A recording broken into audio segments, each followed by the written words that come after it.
You're listening live to Rightside Radio with Phil Williams. It's hard to go wrong when you're on the right side. Rightside Radio. Solid, conservative, and just plain right.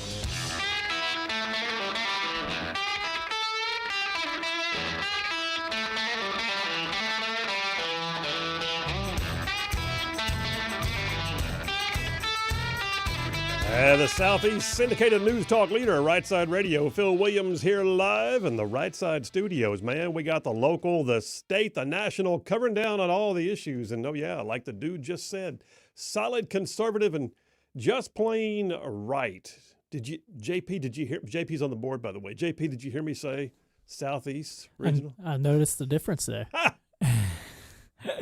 I like it. It has a nice ring to it. It does have a nice ring to it. Yeah, for those who don't know, we are happy today to be the debut of Rightside Radio on 1150 AM WGOW News Talk out of Chattanooga. So all you Chattanoogans, welcome to the Rightside Ruffian team. We're glad to be with you, and we look forward to a long relationship with WGOW. So thank you all very much. JP, how you doing, man? It's Meatloaf Monday. We didn't even play the sound effect. No, not yet. I can play right now if you want me to. You know what? Meatloaf Monday. Hit it. I think I'll try the meatloaf sandwich. Do you know what that is? Yes, meatloaf. What is it? I'm only asking in case I have to describe it later to a doctor. Look, it's nutritious. It's delicious. Made out of meat. Add ketchup if you want. I couldn't care less. Nice. All right. Meatloaf Monday. We're official now. We can move the show forward. So, yeah, for those of y'all in Chattanooga that aren't used to it, we got all kinds of things that you're going to get used to along the way, including an entire lexicon of words that are part of the right side vocabulary. So we'll get you squared up. Don't worry. JP, how was your weekend, brother? It was good. There was a lot of football and sports watching. But yeah, now I'm hungry with the meatloaf. Did y'all have to do a show Saturday? We did not do a show Saturday morning because the roads were still icy up in Athens, so nobody went up to the studio Saturday morning. But this upcoming weekend we'll be doing a prelude to the national championship. So no, they're doing the national championship on Inauguration Day. I know. Who thought that was a good idea? I don't even know why they do it on Mondays in general. But I don't either. It's a bad idea. It just screws. That's a great Saturday game. You know what I'm saying? I know. All right. Hey, listen, we got all kinds of stuff laid on for you today. Great show. Coming up at 3 o'clock today, U.S. Senator Katie Britt calling in. She'll be talking to us about what's going on with the Lake and Riley Act that she's the champion for right now in the Senate. The Lake and Riley Act passed the House, going to the Senate. She'll also talk to us about Senate confirmations for Trump's appointees. So I look forward to hearing what she's got to say. U.S. Senator Katie Britt calling in at 3 p.m. At 3:30, Congressman Gary Palmer calling in to talk about the fact that there's a Trump agenda right now that is still kind of in flux. Is the Trump agenda going to be in one big reconciliation bill, or is it going to be in multiple bills spread out over time? There's pros and cons to both. We'll talk to Congressman Gary Palmer at 3:30 to get the lowdown on that. And then we still got a triple dipper that's filled up with stuff. So hit it, man. The Triple Dipper. 3 stories you've got to know. That's right, the Triple Dipper, 3 stories, 3 themes, if you will, that you got to know as we run today's show. So first out the gate, changing of the guard. Man, there are so many things happening in the first week. I mean, for the first week of the Trump administration, which, by the way, 7 days from today. But yeah, 7 days from today, it all really kicks in. Biden giving his last big foreign policy speech today, trying to tell us why everything's great and America's stronger now than it was when he took office. Right. Now, we got a whole new day coming starting next week, and we'll talk about the changing of the guard, number 1, on the Triple Dipper. Number 2, I got news, folks. The state legislatures for both Alabama and Tennessee are going into session here very soon. Tennessee tomorrow, I believe. So, yeah, we're going to cook up a batch of home fries as we take a look at some things that are happening right here in our own backyard, because we can focus on D.C. all day long, but what happens in your state capital more often than not winds up having more impact on your day-to-day life than what happens in D.C. So a batch of home fries getting cooked up is number 2 on the Triple Dipper. And then you know the deal. Every once in a while I'm getting the show ready and I look at it and I think, my gosh, look at all the wokeness. How much woke can there be? All the wokeness is before me. And I realize what I've got to do is put together a vast charcuterie of wokeness, if you will, a plethora, a buffet of wokeness. And we have to do a round of Adventures in Woke World. That'll be number 3 in the Triple Dipper, to include, by the way, an update on lab-grown meat. Yay. All right, let me jump on into the Right Side Way opening monologue, and I'll just remind you guys, every single day, the Right Side Way monologue is brought to you by attorney Stan McDonald. Stan McDonald out of Huntsville, a partner at the law firm of Wilmer and Lee, is the sponsor of the Right Side Way, and I will give you more on Stan McDonald here in a little bit. So 1 week from today, folks, 1 week from today, we get to find out. We get to find out if freedom is back on the menu. So Donald Trump and his second administration come back into office next Monday. And some of the old players are there and a host of new ones. And I'll be honest, this one feels far more mission-oriented. We will get to watch and hope and experience what happens when all the campaign rhetoric, the social media postings, the interviews, the rallies, all come together to become actual actions. So yeah, we get to watch as the effort gets underway to right the ship of state. And it's going to be something to see. And to be honest, there's nowhere to go but up. Freedom took a beating these past few years. Think about that. It's hard to believe that in just 4 years, we saw COVID lockdowns, vaccine mandates, 40-year inflation highs, 40-year military recruiting lows, economic crashes, government spending billions to make the private sector less private, lawfare, January 6th Commission, the rise of the transgender agenda, DEI, ESG, BLM riots, embarrassment on the world stage, war in the Middle East, all of that in just 4 years. I'm not sure I even scratched the surface. But my sincere hope, though, is that the new Trump administration will take everything back in spades, and that once again, all things will start and end with freedom as the goal. Because the only way to end with freedom is to start with freedom. So yeah, I'm a conservative. I say it every day on the show multiple times, that we're solid conservative and just plain right. What is that? A what? You heard me, a conservative. What's that mean? Does that mean I vote Republican? Well, it's way more than that. The bottom line is that if the Democrat Party was the one that stood for things like smaller government or less spending or lower taxes or traditional values or constitutional rights or strong national defense or the rule of law, if the Democrats stood for all that, I'd be a Democrat. But they don't. But if you just heard me there, you will have caught on to the fact that I believe that being a conservative is way more than just a party. It's way more than a vote. It's about principle. So my goal in doing this show every single day has always been that each one of you listening find yourself educated, empowered, enlightened, entertained, able to walk away from any given show and have those conversations about life that you are then even more ready for. Able to not only believe what you believe, but also to explain it. Because it's really common to have a true belief that is rooted deep in your core, like the fact that you know you're a conservative. The trick comes in knowing how to put it to words, how to express it in a way that makes sense. How do you describe what you know you believe in a way that you can just say it off the cuff at the drop of a hat and have it make sense to others? I mean, really, y'all, it's not enough to just think or say, I'm a conservative, and then shake our fists in the air. We have to be able to give an adequate explanation. So yes, I'm a conservative for things like I believe in living in government and the strict construction of our U.S. Constitution, and fiscal conservatism in the form of lower taxation and government spending and all those things. But today I'm going to spend some time unpacking what I believe a conservative position ought to be on the question of freedom. Real freedom, the very basis for who we are as a nation. I've been to places who didn't have what we have, where freedom was just a notion, like an idea. In the beginning of the war in Afghanistan, an Afghan farmer told me once that for years the Taliban were in charge and it did not rain, he said. But then the Americans came and it rained. He was equating us with better life. I saw Iraqi men in Baghdad who put their lives on the line just for the effort to be elected officials trying to bring freedom to their country. And they were heroes in my book. Men who simply wanted freedom for their people, something they knew very little about because they never had it. Look, the concept or notion of freedom is what makes America unique in the history of the world. It's part of the actual character of our nation, intended that way by the founders who embedded in our founding documents that in order to form a more perfect union, we should secure the blessings of liberty. I saw a clip once of an MSNBC commentator who opined that Americans have a long history of just being too freedom obsessed. He obviously missed the whole point. We're not a nation of individuals, some of whom are obsessed with freedom. We're a nation because of freedom. Because of freedom. Freedom is both instinctual and intentional. It is not just who we are as a nation, it is why we are as a nation. Any and all decisions that are made by government which have the potential to limit the daily activities of citizens of this great nation, it must be reviewed and voted on from the starting point of freedom first and measured against the guarantees of freedom enumerated in our Constitution. I mean, to be sure, there are always restrictions on personal liberty, restrictions on freedoms, like, part of life. We cannot commit murder. We cannot steal property. Soldiers can be drafted into war, providing for the common defense. Measured against the Constitution, those kinds of things could withstand constitutional scrutiny, but not every attempt to curtail personal liberties by government makes sense. Not every good idea by a local school board or a mayor's office or a governor or a president can withstand constitutional scrutiny. They overreach all the time.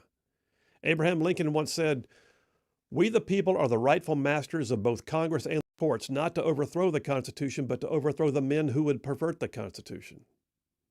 Lincoln also famously said once, "America will never be destroyed from the outside. If we falter and lose our freedoms, it'll be because we destroyed ourselves." Now, why is that so important? Well, go ask anyone who's ever lived under tyranny. There's a lot of them here. They came here to escape, to come to a place that puts value on individual opinions, the right to assemble, the right to speak, the right to own property. You ask them what they left behind. Ask the people who came to the U.S. in the Mario boat lift from Cuba to escape a dictatorship.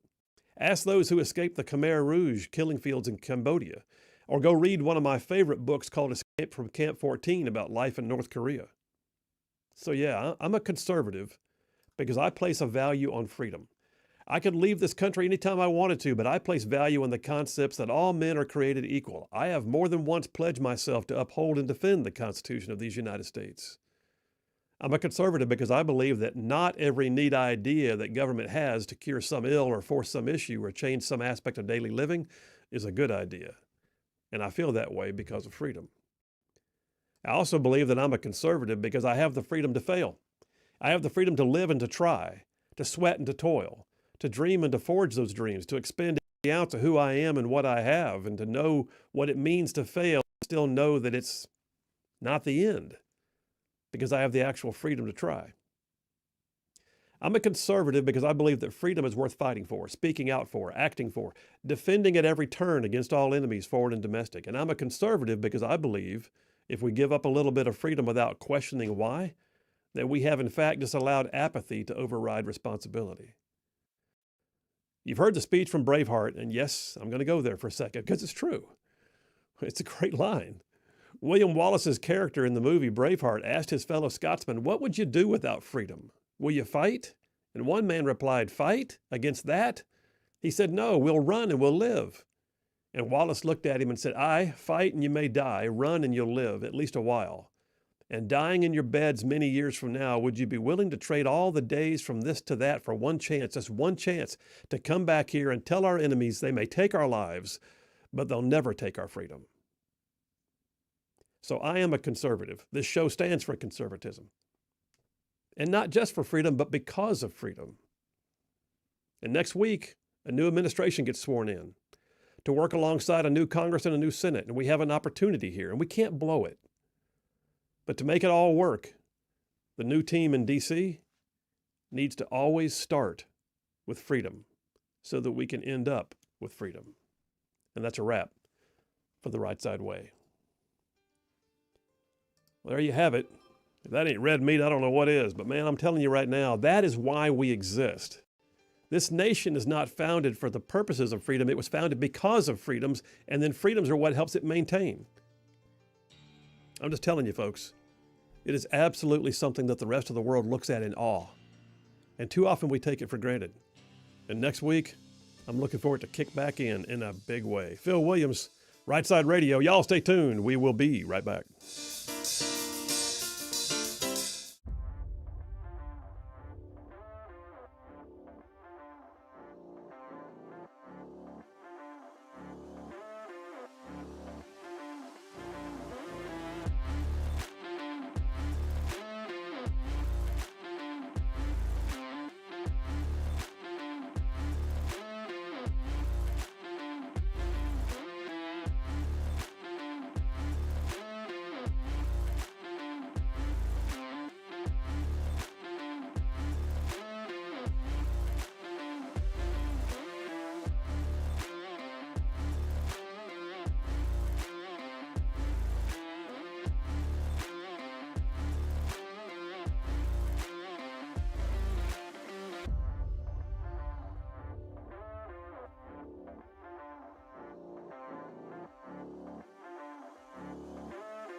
And we are back. Phil Williams, Right Side Radio, solid conservative and just plain right. Just making common sense like a superpower.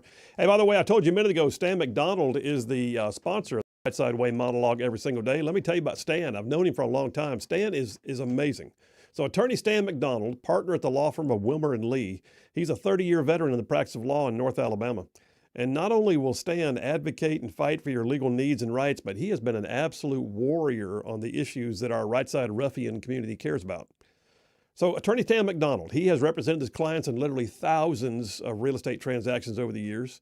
He knows how to represent you in like every version of state courts and local courts and federal courts. So when Stan McDonald's on your side, I like to say you'll have no greater friend and your adversaries will have no greater foe. So if you want to get in touch with him, here's how you do it. Attorney Stan McDonald at the law firm of Wilmer and Lee. He's an America First family man, a great attorney. His number is 256-479-3020. That's Stan McDonald, 256-479-3020. All right, now I got to do that ridiculous disclaimer. You ready? No representation is made the quality legal service be forms greater than quality legal service formed by other lawyers. Did I do that right? That was a good one. Oh, good. Okay, good. That's still. I mean, I've been practicing law myself for 20 years, and I just can't imagine that we have to say every time, well, nobody's any better than I am, or I'm not any better than they are, and we're all just like equal, because we're not. I like to think that I'm just able to say, well, I'm better than that guy over there, and occasionally I'm right. All right, hey, we got text messages going. Listen, all you folks in Chattanooga. Welcome to the fold. Right Side Ruffians is what we call our folks, and the Right Side Ruffians text in here all the time. So if you want to join in, here's the deal. The number is 833-687-4448. That's 833-68-RIGHT. You can text it or call it. Same number for both. 833-68-RIGHT. Got a bunch of text messages already, man. We'll get to some of those after the break. But Ken from Decatur says, hey, Phil, you can't use times now. Chattanooga's an hour ahead of you. I know. So it's 2 p.m. Central, 3 p.m. Eastern is when we kick off. Still afternoon drive. Steve from Tennessee says Sherman marched through Atlanta and burned it down. Joe Biden has marched through the U.S. and the whole world and set it on fire.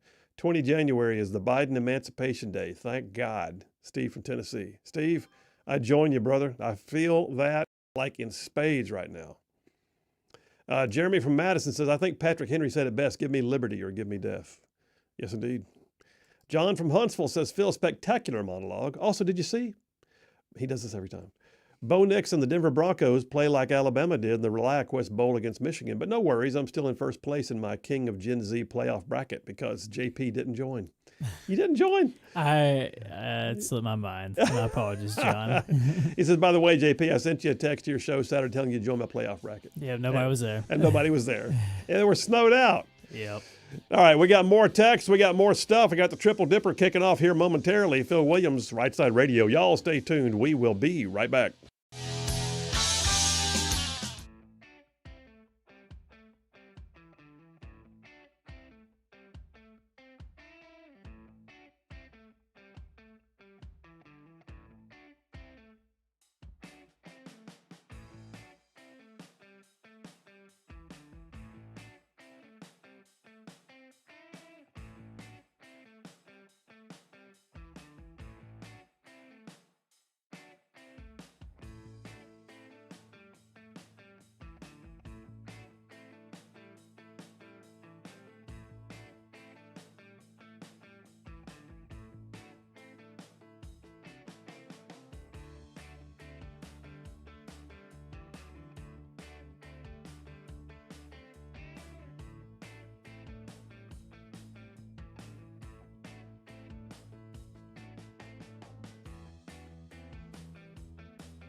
Hey, all you right side ruffians out there, you are listening to Right Side Radio, solid conservative, just plain right.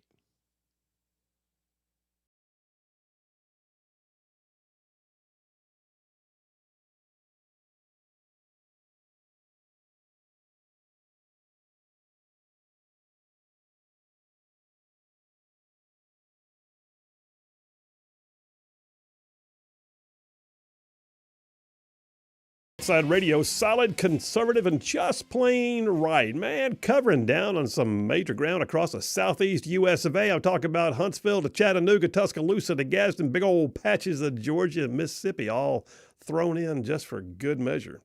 Yeah, we're excited to be with you. All you Huntsvillians, just forgive us. We're going to have to talk about things that Chattanoogans are going to get used to here because we just added them to the fold as of today. But I mean, I don't even know where to begin. Well, speaking of first of all, is it Chattanoogans? Is that the correct term? It is now. Okay, well, we've deemed it the correct term. We should probably cue them in on where we're at on social media and stuff, and the fact that roger that. We live stream the show every day that they're probably not aware of. We stream it to YouTube, to Twitter, Rightside Media's Twitter, as well as Phil's personal Twitter at SenPhilWilliams, SEN Phil Williams. If you want to go check it out on our website, rightsidemedia.org as well. But while you're there, we greatly appreciate it if you gave us a follow. That goes a long way.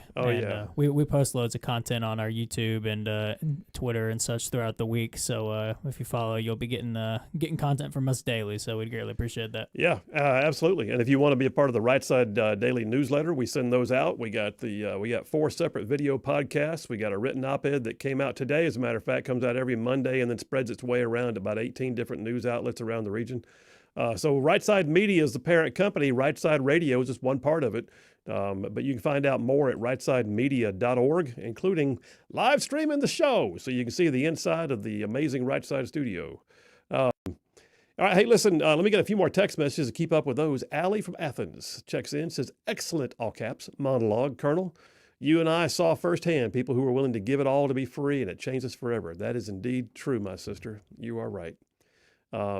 Brian from Huntsville says, freedom is never more than one generation away from extinction.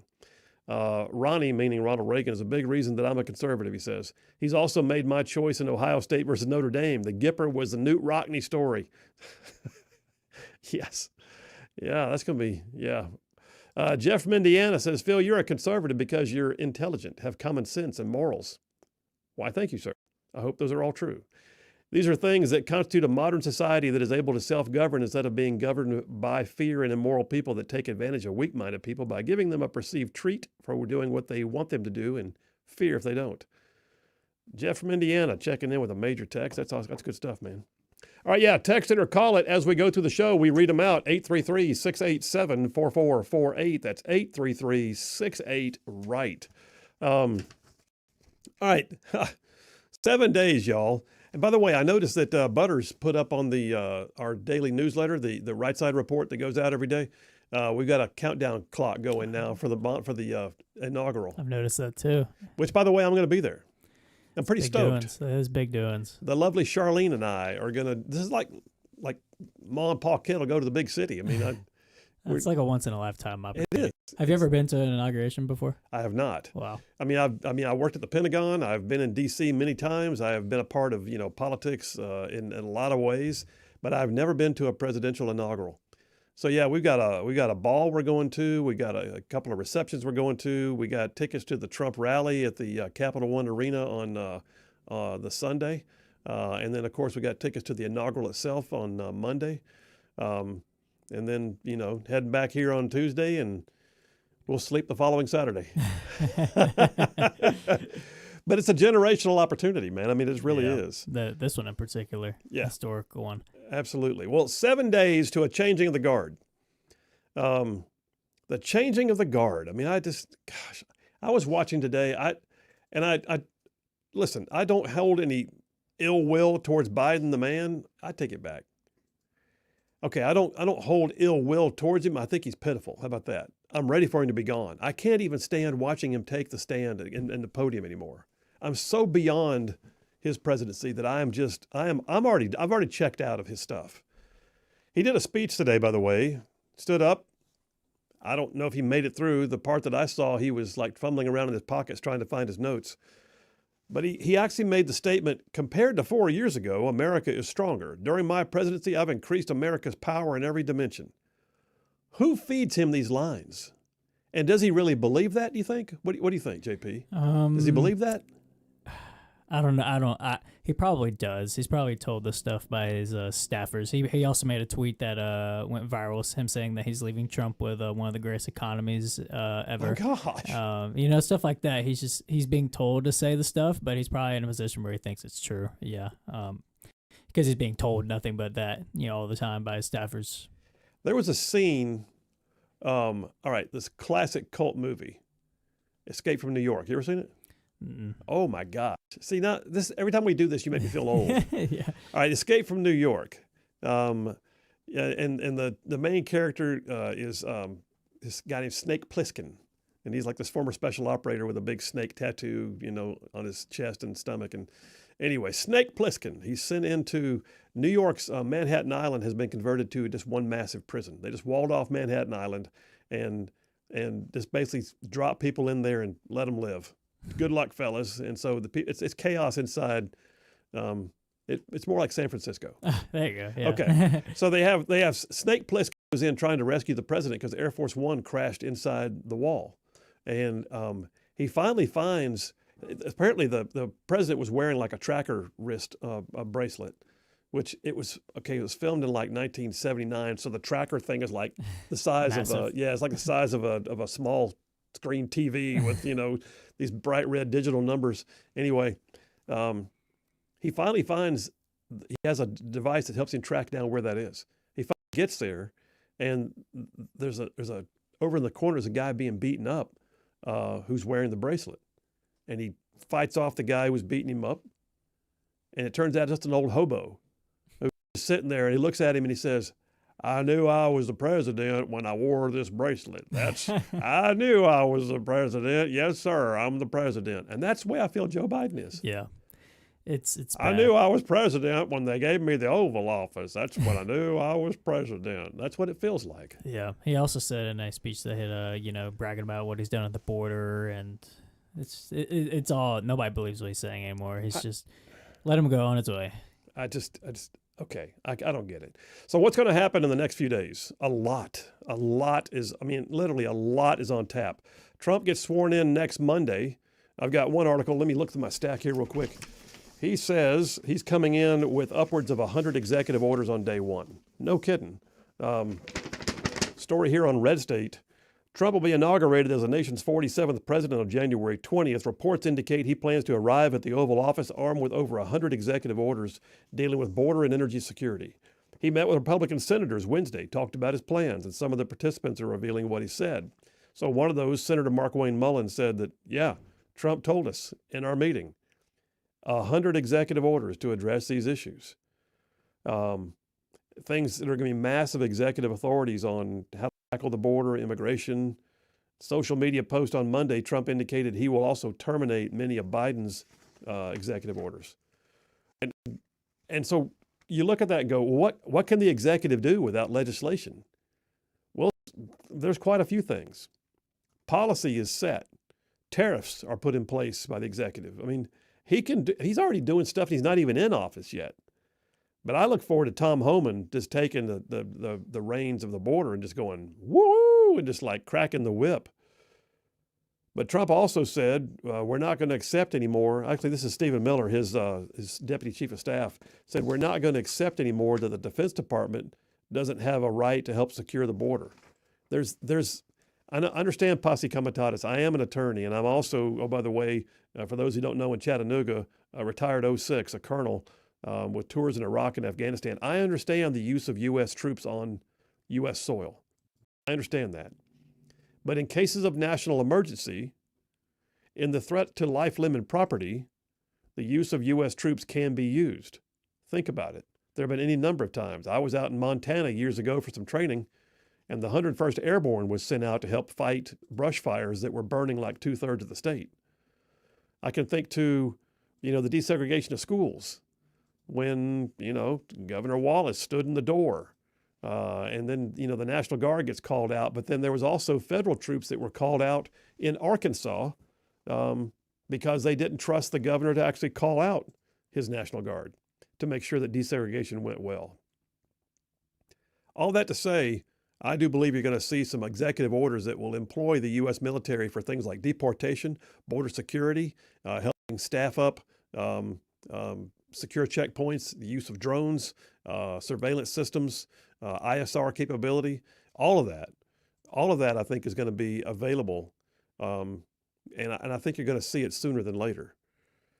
They don't have, and the Customs and Border Patrol can then be released to actually do their jobs as opposed to processing people. Hopefully, too, we're going to have a lot fewer people to process. One of the other things happening in the next few days is the confirmations are already starting for his appointees. So the nominations that Trump has made for the appointments to his cabinet, those kick off as of tomorrow, I believe. Yeah, tomorrow. Got a piece here from Fox, Dateline today, actually. Republicans will begin holding confirmation hearings this week for more than a dozen of the high-profile administration picks for President-elect Trump's next term. So right now, what we know is that Pete Hegseth goes before the Senate Armed Services Committee tomorrow at 9:30. We're hearing he has the votes. That's good. He'd better.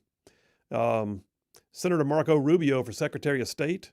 He'll be going before the Senate Committee on Foreign Relations tomorrow at 10 a.m.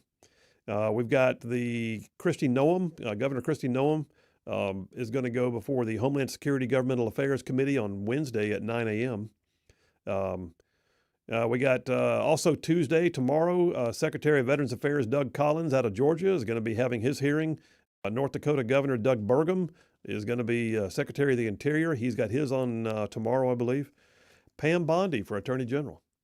And John Ratcliffe for Central Intelligence Agency, and Russell Voigt for the Office of Management and Budget, and Sean Duffy for Secretary of Transportation, and Chris Wright for Secretary, all of them. All of those have their hearings, their committee hearings on Wednesday.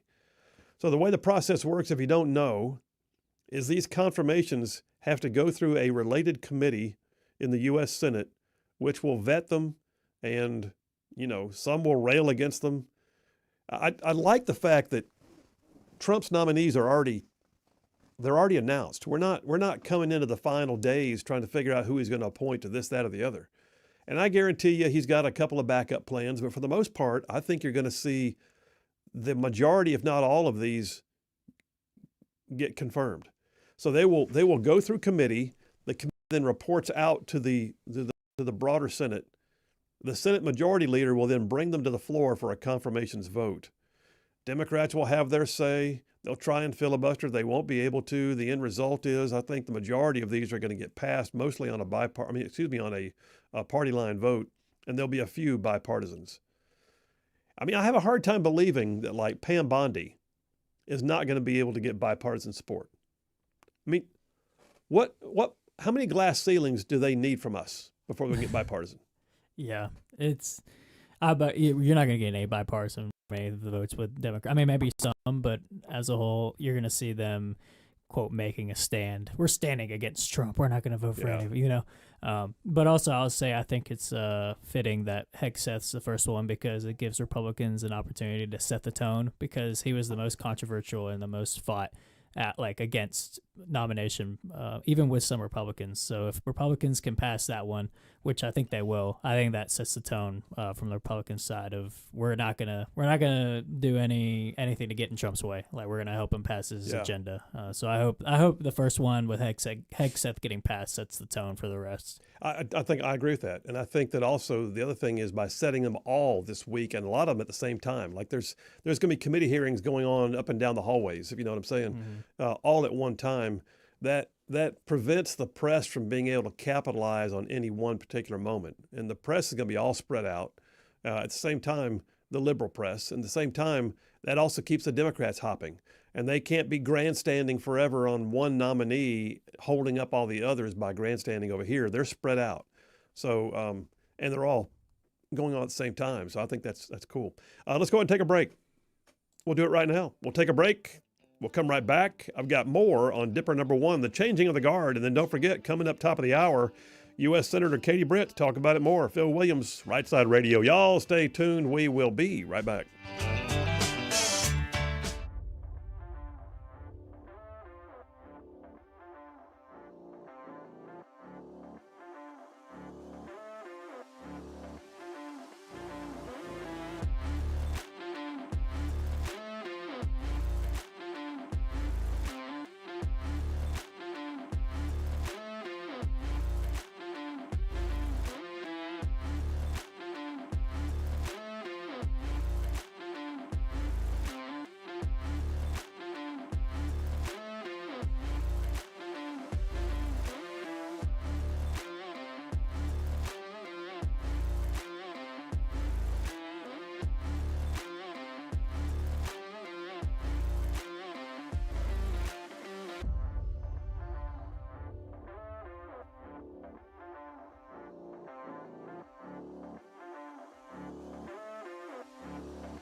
And we are back. Phil Williams, Rightside Radio, solid, conservative, and just plain right. Pulling pins on truth grenades in here. That's what we're doing. Text lines. Jerry from Decatur says, if I was a left-wing liberal, I'd move to Europe. At least their forests are clean from deadness. Airborne. Wow. Yeah.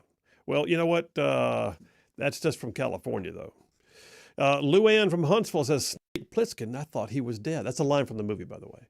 They said that to him over and over again. Snake Plissken, I heard you were dead. Guess I got another movie to my list. I hope this list is getting followed up on. It will. I'll find a day to Have you seen Braveheart?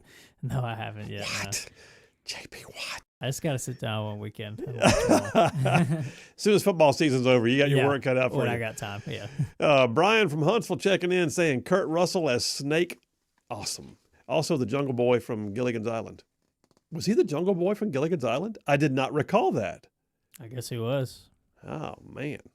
Aunt Sister from Huntsville, Alabama, checking in, says, anyway, about the drones, did they just stop? Are they still strafing the Northeast? The media doesn't care? I don't know. I haven't heard anything new about the drones. They backed off on the drones thing. I think they've stopped the drones, at least. Yeah. And we don't know why they've stopped. We just know we're not seeing them anymore. I think social media would be taking care of that for us if they were. Ed, except for the one that some goofball was flying in the fire zone and flew right into one of the fire planes. Yeah, don't do that. Don't do that. And then Ed P. from Huntsville sending me a YouTube link, and I can't look at it right now because I'm on the air, Ed P. Anyway, we'll come back to that. Back to the changing of the guard. One of the things that I am very much looking forward to is what's Trump going to do about the Jan 6 convictees?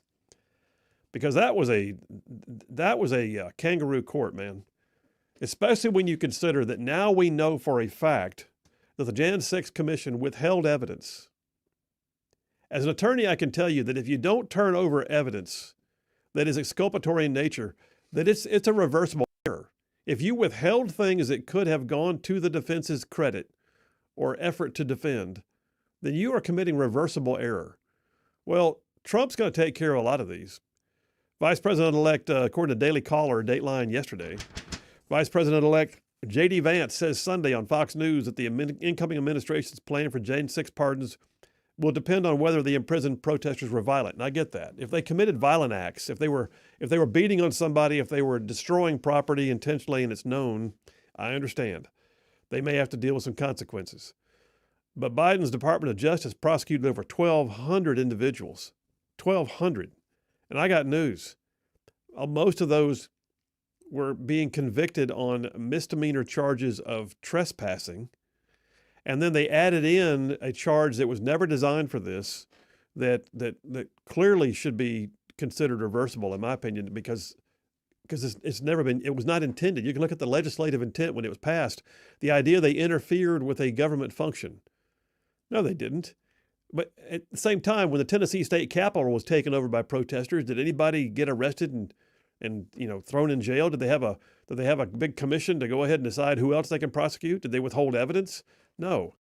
Anyway, Trump's going to be, I think he's going to be pardoning quite a few, if not the most of these, but I believe some of the violent ones will remain incarcerated, and that'll be because they were no longer protesting. They were rioters. But there was no insurrection. So hear it from me right here on Rightside Radio. I don't agree with the narrative the left has portrayed that was an insurrection. All right, we're taking a break. We'll come right back. We're still in the changing of the guard. I got plenty more in my stack, and we also got U.S. Senator Katie Britt, followed by Congressman Gary Palmer. Y'all stay tuned. We will be right back.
You're listening live to Rightside Radio with Phil Williams. It's hard to go wrong when you're on the right side. Rightside Radio. Solid, conservative, and just plain right.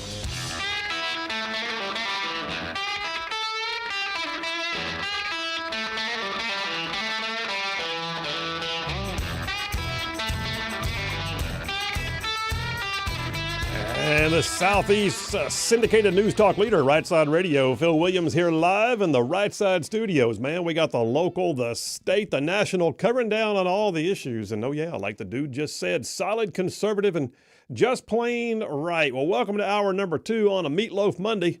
So we're still in Dipper number 1. I'm calling it the changing of the guard. We have a whole lot before us, even this week before Trump gets sworn in next week.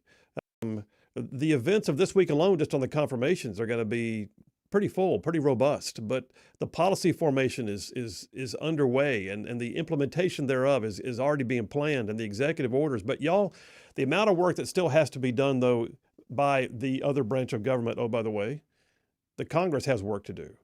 And we've got the Trump agenda. They're talking about whether it's going to be in a reconciliation bill or whether it's going to be spread out over several. They're also got the confirmations of his appointees to the U.S. Senate. And then we've also got some legislation that's still moving because there are other things that are part of what I might call the Trump agenda, but yet they are the agendas that are driven by members of the body, not the least of which is our own U.S. Senator Katie Britt. So U.S. Senator Katie Britt, oh, by the way, member of the Senate Judiciary Committee, also a member of the Senate Appropriations Committee, among others. And she has also recently been named as the deputy whip for the Republican caucus up in the Senate. And she's on the line right now. Senator Britt, how are you doing? I'm doing great, Phil. Thank you so much for letting me join you and for that introduction. It's always good to be with you and in front of your listeners. I have to ask, what is Meatloaf Monday? Well, we talk about food around here a lot, and somehow or another that one has had a good ring to it. So I like it. One of the Meat and Three restaurants down the road from the studio does Meatloaf Monday, and we decided to grab that and make it our mantra on Mondays. I am here for it. I am here for it. I talked with the woman next to me all the way up here about different restaurants in Alabama that we love. So I'm going to have to find out what that is and go visit. All right, Pruitt's Barbecue in Gadsden, Meatloaf Monday. We'll take you there one day. All right, sounds good. I look forward to it.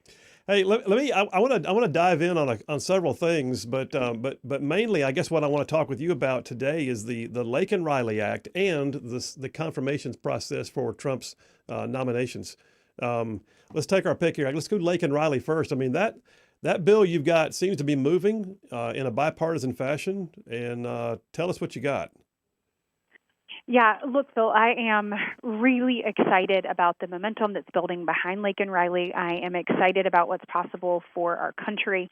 I think what you are seeing is Democrats are finally understanding they have one choice, and that is they have to decide between whether they continue their open border policies or whether they put the safety and security of Americans first.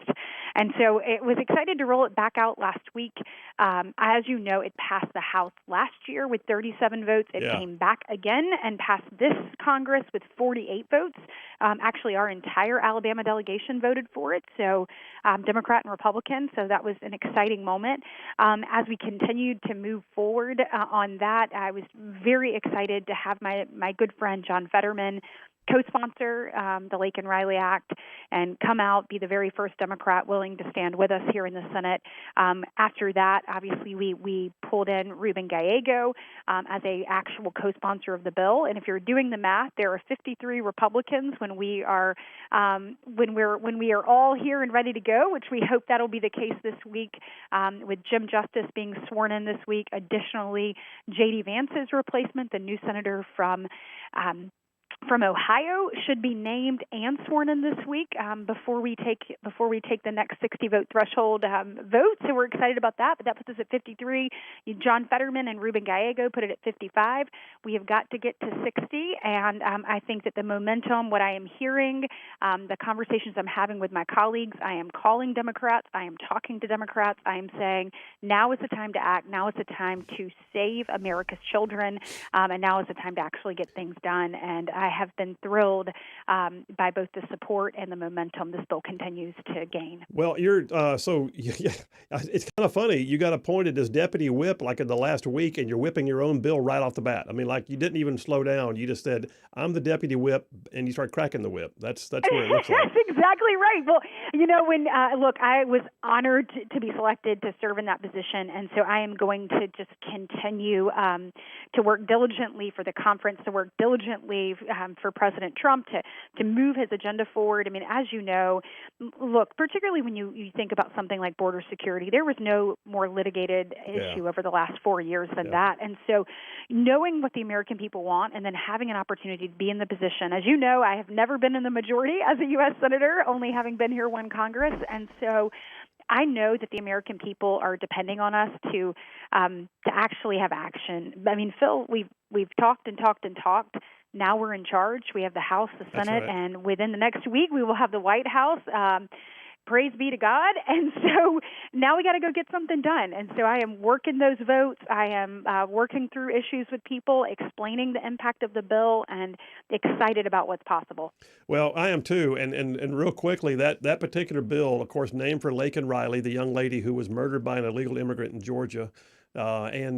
And the bill does a couple of things. I mean, it has a deportation piece built into it, if I'm not mistaken, but it also allows states to sue the Department of Homeland Security. Am I right? You are correct, Phil. So first off, what it does is if an illegal alien is convicted of or is charged with, arrested for, convicted of a theft-related crime, it allows for detention of that migrant. And what you see is it does not take away a migrant's or legal aliens' due process. If they have an immigration status proceeding that's moving forward, if they're in their criminal proceeding, that is allowed to move forward. But what it does do is it takes them off the street. And if this bill had been law, Laken Riley would still be alive. When it comes to what the states can do, it actually gives the states standing to push back when the Department of Homeland Security, Phil, is not enforcing immigration law. And so you've seen this time and time again when we know what the federal government should be doing, when we know what Secretary Mayorkas should be doing, and they're not. This allows states to actually force the issue there, and I think it could make a world of difference. Well, I agree, and by the way, I said deportation, I meant detention. So thank you for clarifying that. But so the reality is, what we're not going to do is have a criminal illegal alien. We're going to just running the streets and catch and release again and again. Basically, they'll be detained, and that's just the way it's going to be as an act of Congress. But then I love the idea of the AGs being able to bring redress on behalf of their state citizen. That's great. Yeah, and so Phil, when you think about what you just said, when you committed a crime, I was getting asked about this yesterday.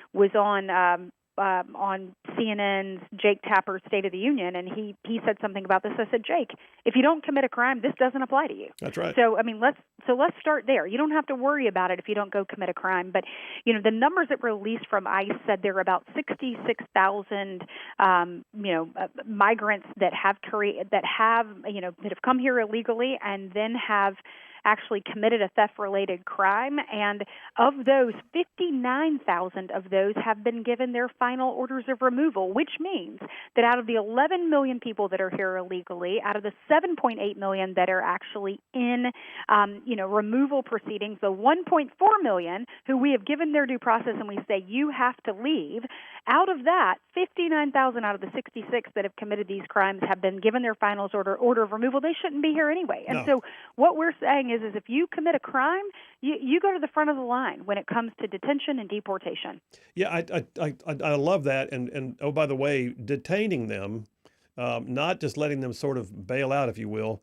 I mean, they are a flight risk. The fact that they came here illegally indicates that they are clearly willing to be someone who traverses borders and tries to run from things or run to things. So they are absolutely someone that needs to be detained so the full system can be brought to bear. Hey, listen, Senator, thank you for that, by the way. And I look forward to seeing that thing track. And I believe you already passed a procedural hurdle on this, didn't you? We sure did. We passed our first large hurdle, the 60-vote threshold. We got 84 votes for it, 9 votes against it.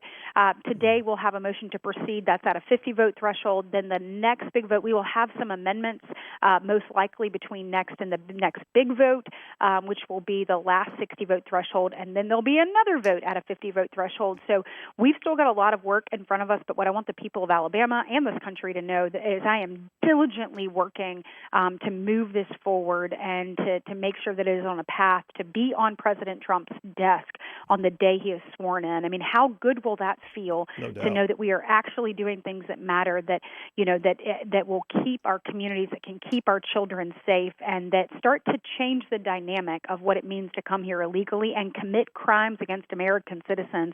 There are repercussions for that, and this will be a big moment. Well, by the way, just so you know, too, today is the first day that we are live on the air in Chattanooga, Tennessee. So you're speaking to 2 states. So that's all. Well, actually, look, Chattanooga has 2 wonderful senators, U.S. senators representing them, and Bill Hagerty and Marsha Blackburn. Yeah. They are both fierce champions, not only of this bill, but on all the issues that matter, and certainly great parts. And it is a privilege to work with both of them. Well, and I'm sure that and that is the case. I'm actually fans of them from a distance, but hopefully we'll have them on the show sometime. We'll have to get them on this show. Absolutely. We'll work on that. I'll say something to both of them, Phil. Oh, thank you. Awesome. Great. And I appreciate that. And hey, listen, Senator, with about maybe 2.5 minutes left, confirmations start tomorrow. And I'm sure you're going to be sitting on some committee or another is going to have somebody come through it. But what are you thinking right now? What are we going to see all of them get through? Is there anybody who's still hung up on votes? Where are we looking right now with the confirmations process? Yeah, look, we are excited. I think you can feel it in the conference. President Trump came and met with us last week. It was an exciting meeting because, as I told you, kind of the dynamic shifted last summer when he came and met with all of us. You could feel a unity that I have not had an opportunity to feel as a Republican senator. That continued in that meeting last week. We talked about what we needed to get done. And the very first thing we know we need to do is get his people in place that can help execute his vision. And execute what is in front of us and what we need to do. So I feel good about this. I'll be for the very first time on the Senate Judiciary Committee. I will be, have Pam Bondi in front of me there in the Judiciary Committee. We've got a number of important ones moving forward. I think the Republican conference writ large understands that we've got to get people in there that are willing to shake things up. Business as usual is not working. Business as usual is not what the American people voted for. They voted for transformational leaders that understand that we have got a window of time to take our country back. And so you're going to see that in these hearings. I have been so impressed with everyone that I've had an opportunity to meet with, every nominee. We've talked about their vision, how they'll execute President Trump's plan. And we've also had an opportunity to talk about Alabama. I mean, for instance, when, I had Pete Hegseth come in, we talked about how important it is to have Space Command in Huntsville, Alabama, its rightful home. Yeah. We won, and now we won fair and square. There's a reason for it because Huntsville is the best location, Redstone Arsenal, for national security and to keep our country safe and to keep our prominence across the globe. But we talk about a number of issues. When the EPA administrator came in, or soon to be EPA administrator, talking about some of the things that have been impediments to our farm families. We know that they're the best stewards of their land and resources of anyone out there, and making sure that can continue to be the case. By rolling back of that, some of those things, some of the issues we've had with a number of things in the state. Each and every person who comes and talks to us had the soon-to-be Secretary of Education, Linda McMahon in here, the nominee for that, talked about school choice, talked about how critically important it is, talked about the steps that Alabama has made in that area and ways we can work together to continue to improve that across the country. So over and over and over again, they have just been exceptional meetings. They've been very transparent, Phil. I take my Article 2, Section 2 duties very, I hold that in the place that it needs to, which means I have to take this serious. I have to ask tough questions. I have to push. and make sure that I get the answers the American people and the president need. And each of them have been transparent, and I have been very pleased with the answers I've received. And so I'm excited about getting this cabinet confirmed. I'm sure the Democrats will bring their best game, but these are good quality individuals who I hope we can get in there quickly and they can get to work. Senator, as we part ways here, I don't know the answer to this. Is it a simple majority on the floor for confirmations? Is that what we need? Or it is. Okay. As you know, things have kind of they call it going nuclear and have busted the filibuster. It started with Harry Reid and then continued. And so, Right. yes, nominees are just at a 50 vote threshold. So that'll be what we're working with. So we've got 53 Republicans. So technically, we could lose 3 because we have J.D. Vance. We could lose 3 on any nominee. There are several nominees. John Fetterman and I were on Brett Baer last week on Common Ground to talk about the Lake Riley Act, and in that interview, John leaned into several of the nominees that he plans on voting for already. I've had several of my other colleagues on the floor as I've been, working some of these nominees. They've asked me, kind of given me a list of people, and I've been talking to them diligently about trying to kind of garner a bigger bipartisan coalition for some of these nominees. So I think some of them will sail through. There will be others that will have a little bit more of a challenging dynamic. The things you're reading in, obviously in the paper and otherwise. But I do think truly the Republican conference is committed to giving this their very best to do their best to get these people across the finish line. And Senator, I hate it, but I'm going to have to go to break now. But thank you so much for your time today. We look forward to what's happening. I'll be up at the inaugural next week. Maybe Charlene and I will see you. But we appreciate your time and what you're doing. Absolutely, we'd love to see you. And good to obviously be in front of the people of Alabama, and welcome to the people from Chattanooga. Absolutely. Thanks, Senator. Appreciate it. Thank you. That's U.S. Senator Katie Britt. And boy, we ran long, so we're gonna cram in a quick break, come right back, and probably cram in another one right after that. But then Congressman Gary Palmer coming. Phil Williams, Rightside Radio. Y'all stay tuned. We'll be right back.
And we are back. Phil Williams, Right Side Radio, solid conservative and just plain right. Dropping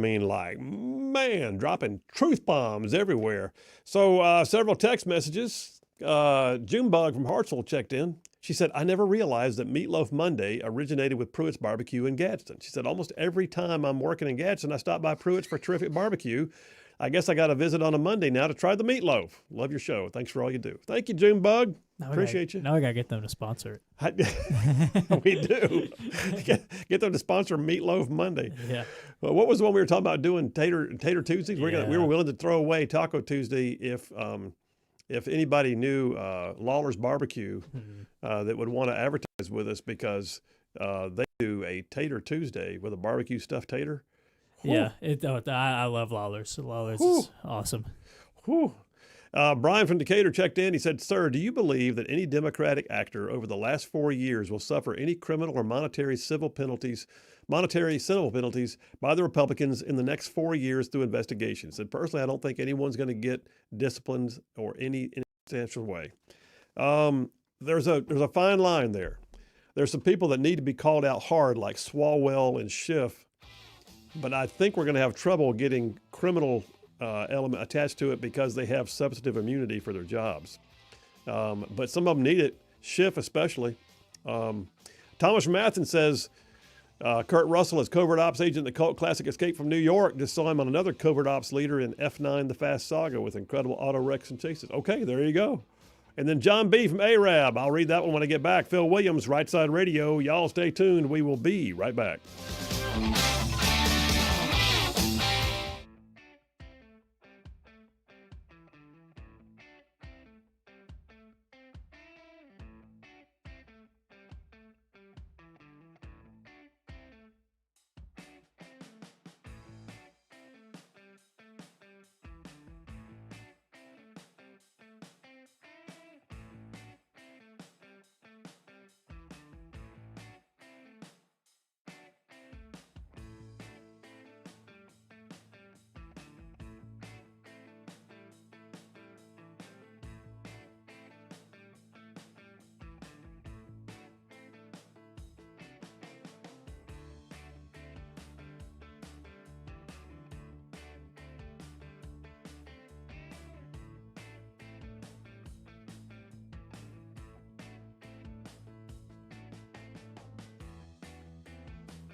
Hey, all you Rightside ruffians out there, you are listening to Rightside Radio, solid conservative, just plain right.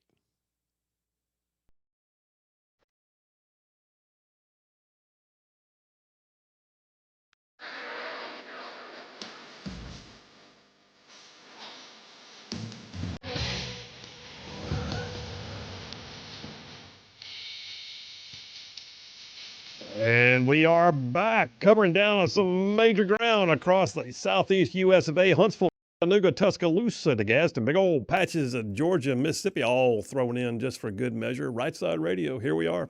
I'm going right now to the phones again. So we just had U.S. Senator Katie Britt on to talk about the Senate machinations. Well, we got a lot of things happening in the House too. The House most recently passed the Lake and Riley Act that they're now going to work on in the Senate, and that's awesome. It was bipartisan, strong stuff. We've also seen some really strong stuff coming out of the House most recently with the idea of the Trump agenda being on the forefront. And I want to talk to someone who's in the thick of it right now. Congressman Gary Palmer represents the 6th District of Alabama.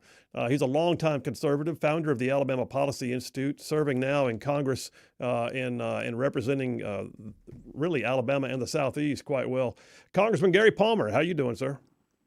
Good, Phil. How are you? I'm good. Welcome back to the show. I really want to dive in with you, Congressman, if I could. There's been a lot of talk about the Trump agenda, so to speak, but I really believe that it's the Trump agenda by name, but it's really the Republicans' agenda overall. And there's talk about whether it's going to be a one omnibus reconciliation bill all in one, or whether we're going to see this thing spread out over several bills. Pros and cons to both tactics. What do you see happening, and where are we going with all this? Well, as the president says, I think it's going to be one big, beautiful bill, and that's what we're working on right now. Congressman Bruce Westman from Arkansas and I've been tasked with working on outside groups on some of the things that we want to get done in this thing, and particularly on estimating the impact. But I think that we will have one bill, and hopefully we'll have it passed out of the House before April 15th. Yeah, that would be ideal. I mean, if we get it out of the House, now there's talk about the Senate trying to do their own version. Are they going to try and send you something that we have to reconcile, or what are we looking at here? Well, typically, whatever we send over, there are changes made, and we have to go through reconciliation on the final product. But I don't know what the Senate's doing, and I would hope that the Senate would work on some other issues that we need to take up alongside the reconciliation bill. And but my focus right now is to get the absolute most we can possibly get done in this. And as I spoke to we had a meeting last Wednesday for all of the Republicans in the House, and I was the last one to speak, and I pointed out to them that no one should look at this as the end of the process. There are a lot of people concerned if they don't get what they want in this reconciliation bill, they won't have another chance. I said, you should not look at reconciliation as the end. You need to look at it as the beginning, and that's really how I'm going about this. And we'll have another opportunity if we want to do reconciliation again, and literally could do it later this year if we want to do that. Well, Congressman, the batch of stuff that you're trying to send up by April 15th would include what? Border security, energy, Trump tax cuts. What all are you looking at the same time? Well, I don't know that we can lump energy into it, because when it goes to the Senate, this gets kind of complicated. But there's something called the Byrd Rule, and that whatever we send over has to comply with the Byrd Rule. And that basically, to simplify it, means it has to have a direct impact on the federal budget. So I think on some of the energy we could make that case. But I've recommended something else to the White House for dealing with the permitting issues that I think that they're taking under serious consideration. But we're going to do the tax cuts, make the tax cuts permanent. I think we're definitely going to take up the border enforcement part of it and have a pay-for on that, which I've also made some recommendations on how to pay for this. I think there's some other issues that we could get into this reconciliation package. I'm looking at a number of expenditures that I honestly don't think the federal government should be making. We're looking at whether or not we can do it in this reconciliation bill, but we're looking at getting the RAINS Act in. I think that is the absolute game changer. And we've been making great progress in reining in the administrative state. Started with Supreme Court decision in West Virginia versus EPA, and then the decision that eliminated Chevron deference last summer. And now if we can get the RAINS Act passed, Phil, that is the absolute game changer for reining in the administrative state. And those are, I think there's some other things that we can do dealing with improper payments. We're sending out somewhere between $230 and $240 billion each year in improper payments. And when you're looking at a 10-year window, that's 2.3 to 2.4 trillion, and every nickel of it's borrowed.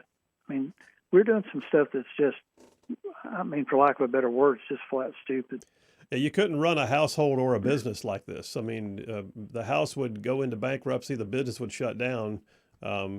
The only place where you're allowed to fail up is in government, typically speaking. Well, yeah, you got that right, and but I think we're pulling back the covers on everything that we possibly can, because we're at a point now where we've got to reduce our debt to as a percentage of our economy. We've got to rein in the deficit spending. We can't keep borrowing money to fund things that really the private sector ought to take care of. That honestly, a lot of the stuff, Phil, we have no business doing to start with. And we got to treat. I think we need to treat every dollar like it was one of our dollars.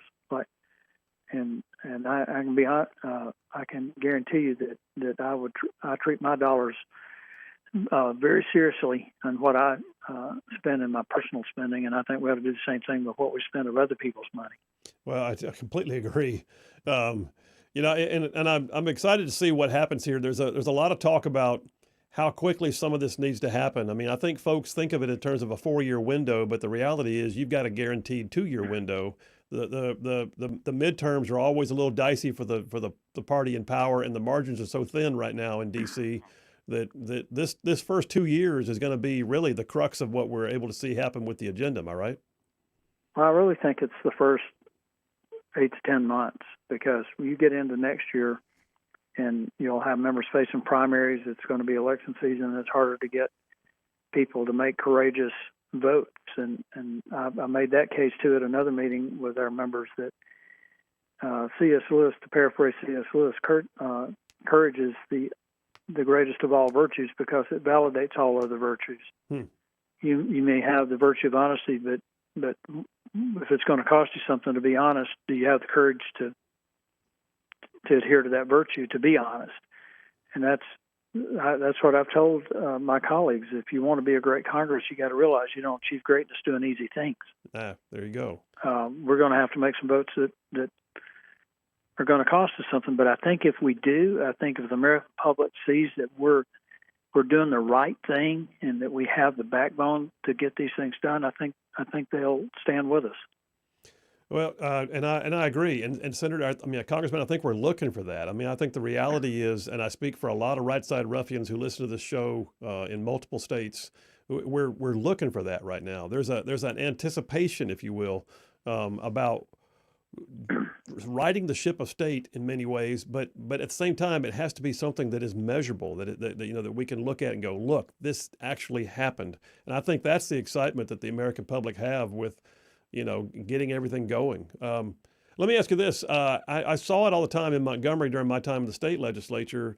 A lot of times people come in and they have their own niche. Maybe their background says military or background says fiscal. Is there any particular thing that, because of your own background, that you're most excited about with the agenda on the table right now? Well, I've been working on a Western Hemisphere alliance as a soft power alternative to China because we're in a situation right now, Phil, where our reliance on China for critical minerals and rare earth elements, the things that we have to run our economy, to keep our military operational, it's now a national security problem for us. And I've been working on this for about 3 years to advance our ability to mine what we need in terms of these critical minerals and rare earth elements. But more than that, we've got to have facilities to process them and facilities to refine them so that we can turn them into the products we need for microchips, semiconductors, that sort of thing. And then on the energy side, I think we've got an opportunity to absolutely be an energy superpower. But on the bigger picture, looking at these emerging economies in Latin America and Sub-Saharan Africa, and looking at how dependent Europe, you're in the same boat we're in, Phil, in terms of our dependence on China for these things, and how this thing is coming together and people are waking up and realizing that China's not your friend. I'm really excited about what could be an historic change in terms of the geopolitics right now. That it's our best non-confrontational way to deal with China and what they're doing in our own hemisphere in particular. Well, and I tell you what, yes, on a geopolitical stance, I agree. I think there's been a whole lot of deference given to China by the Biden administration that they didn't deserve. And a whole lot of, I would say, leading from behind, and I look forward to us leading from the front again. Well, you know, the Biden family was heavily invested in. Wait a minute, let me respect that. China was heavily invested in the Biden family, and so that might explain a lot of what's been going on the last 4 years. I think sooner or later we're going to find out that somebody in a foreign country had pictures of somebody in the Biden family in a drawer, and they were using that as leverage. Or they gave him $5 million loan with no requirement to pay it back. Yeah. Gave him some jewelry that's worth about $70,000 or $80,000 that one of the Biden families said that got lost in the trash. But we don't need to go there. That's old news, and the main perpetrator got pardoned, and I imagine there'll be some other pardons coming down the pike in the next few days. Yeah, probably in the next 48 hours. Could be. Well, Congressman, we look forward to it. I mean, like really with anticipation. It's been a target-rich environment for me to talk about things that weren't going right for the last 4 years, but I look forward to talking forward on what we're going to be seeing and doing. And I appreciate you being in the mix. Thanks for your work for conservative policy for years, and thanks for your time in the Congress. Well, I always appreciate being on with you, Phil, and congratulations on getting into the Chattanooga market. I hope the people listening in Tennessee realize how much value you're going to bring to the radio waves up there, and you do a great job. I think that audience is going to really appreciate having you up there in that market. Well, thank you much. That means the world. And Charlene and I will be at the inaugural events next week. Maybe we'll see you around. Hope to see you. All right, take care now. Congressman Gary Palmer, representing the 6th District of Alabama. By the way, he's been in leadership for quite a while now in the arena of policy for the Republican caucus. He knows of what he speaks.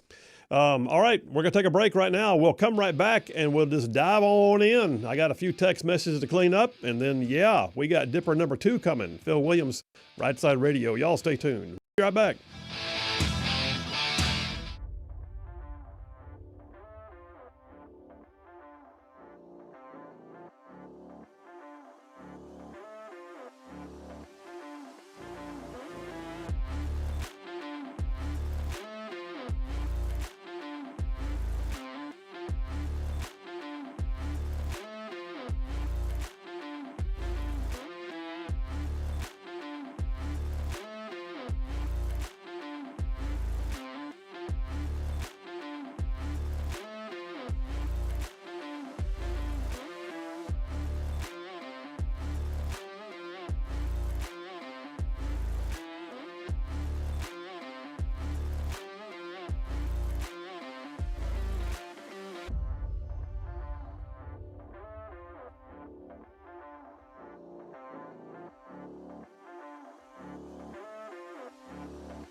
And we are back. Williams, Rightside Radio, solid, conservative, and just plain right.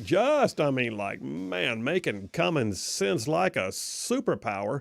All right, hey, listen, a lot of things happening out there. Just want you to know that we are live in W1150 AM out of Chattanooga, and glad to have them in the Rightside fold. So all you folks in Chattanooga that may be listening for the first time, just know this: Rightside Ruffians is what we call our folks. And if you want to be a Rightside Ruffian, we're proud to have you. If you're a freedom-loving, Second Amendment-toting, gun-toting, patriotic, flag-waving kind of person, then yep, you fit right in. Hey, by the way, there's a text line number here, 833-687-4448. That's 833-68-RIGHT. You can text it or call it. That's the number that gets to the show. Here's one thing, though, that we've been doing for a while now. We have a daily newsletter that goes out by email called the Rightside Report.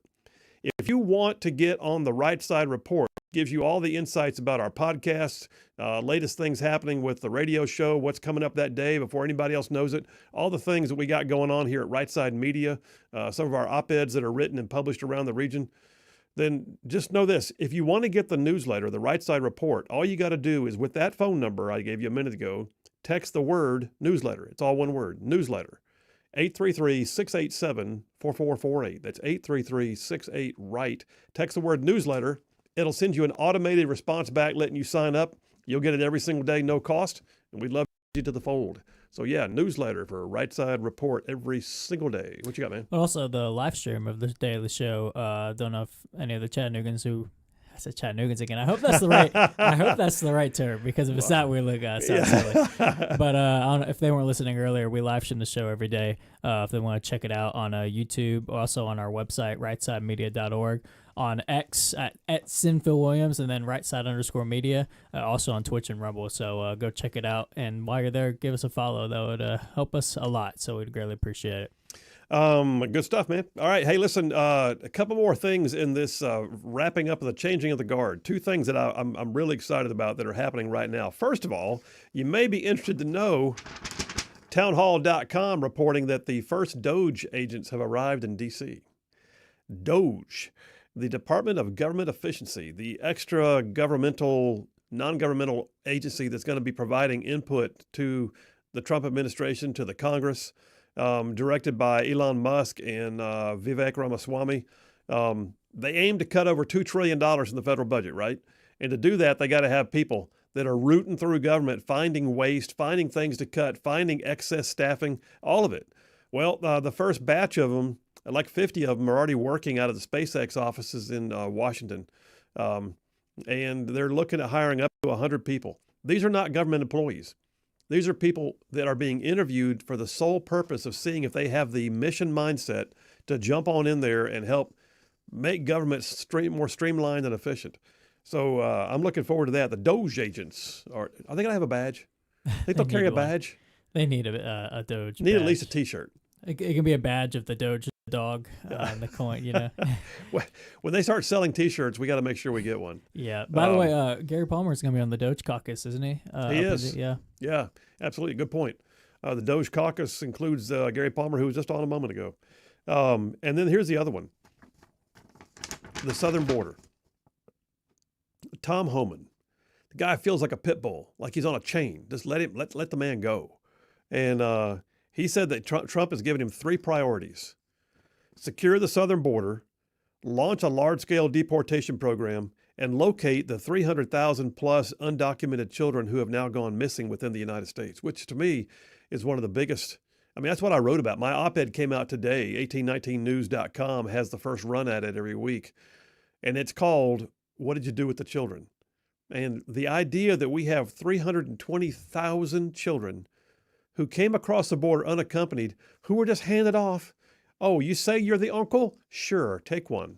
Which one do you want? Which one's yours? Oh, we don't know you from Adam, but we didn't do a DNA test, but you look like you might be related. Who knows? It's just nauseating. 320,000 kids. This is the kind of thing that nations are judged for by future generations. And so I'm looking forward to that being. I'm so glad to hear that in terms of the changing of the guard, that is one of the missions for Tom Homan, the border czar. It's not just securing the border. It's not just deporting them. It's also locating 300,000 precious miners who have just been lost by the Biden administration, which ought to be a class action lawsuit at some point. Phil Williams, Rightside Radio. Y'all stay tuned. Coming up with some home fries. We'll be right back.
Hey, will you answer the telephone call? You're listening live to Rightside Radio with Phil Williams. It's hard to go wrong when you're on the right side. Rightside Radio. Solid, conservative, and just plain right.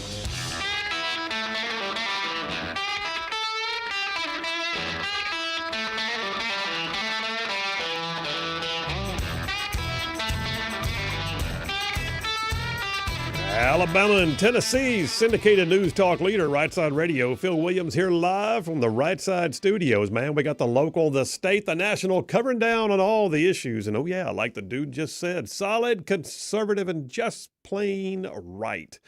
We got a lot of doings going on here. So there's a thing okay, hang on a second. Back up, Phil. Use your words. There's within the Rightside family, we have our own way of speaking. I don't know about y'all, but like at my house, ain't nobody ever uses a real name or gets called by their real name, and if you do, you're in trouble.